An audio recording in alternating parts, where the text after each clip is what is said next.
Guys, nandito na naman sa repair shop ang e-bike ko dahil kailangan ng palitan ng battery. Buti na lang isang battery lang ang sira.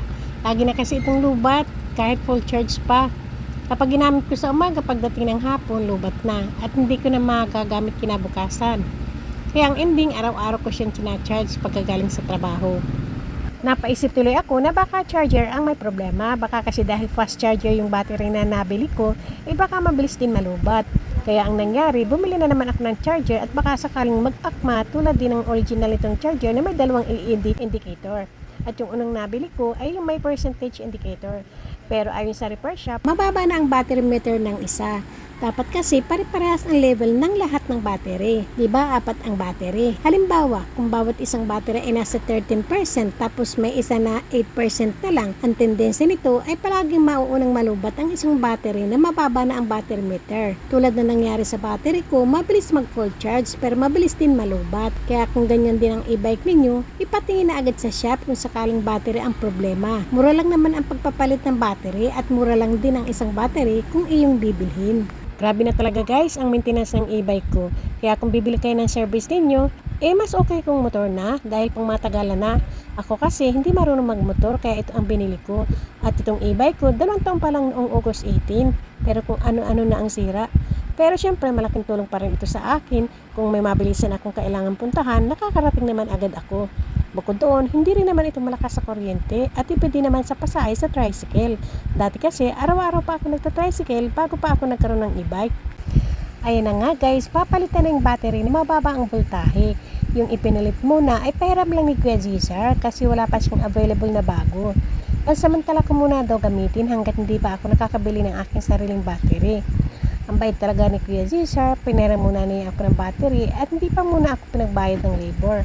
Kaya kung magpapaayos kayo ng e-bike, dito na kay Kuya Zizar, mura lang naman magpagawa sa kanya. Guys, natutuwa nga ako kasi ngayon ko lang nakita yung lalagyanan ng battery, doble pala ang cover. Kaya dati iniingat-ingatan ko pa ito para hindi ito mabasa ng ulan. Buti na lang at doble ang cover pala nito. Sabi nga ni Kuya Zizar, yung ibang e-bike hindi doble ang cover. Kaya ngayon, hindi na ako masyadong mangangamba kung sakaling maampiyasan siya ng ulan. Nakadalawang charger na. Sabi ko baka dahil nga sa fast charger ito, isa mabilis. Isang oras pa lang full charge na agad. Tapos pag gagamitin mo na lubat na. Isang araw lang. Sira ng baterya ay. Kaya nga yun pala pag may sira ang isa di nagkakaigi.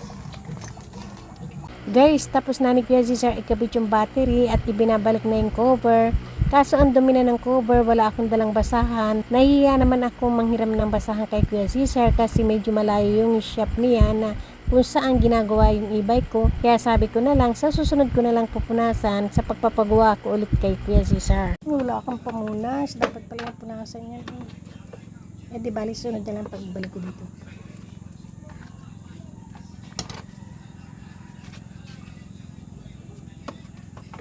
Hindi naman pala totally mababasa kasi dubli ang takip.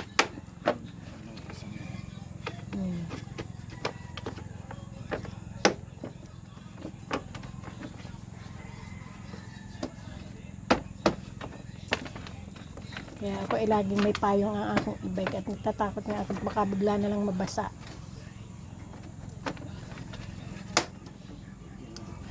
Ayos naman pala, kala ko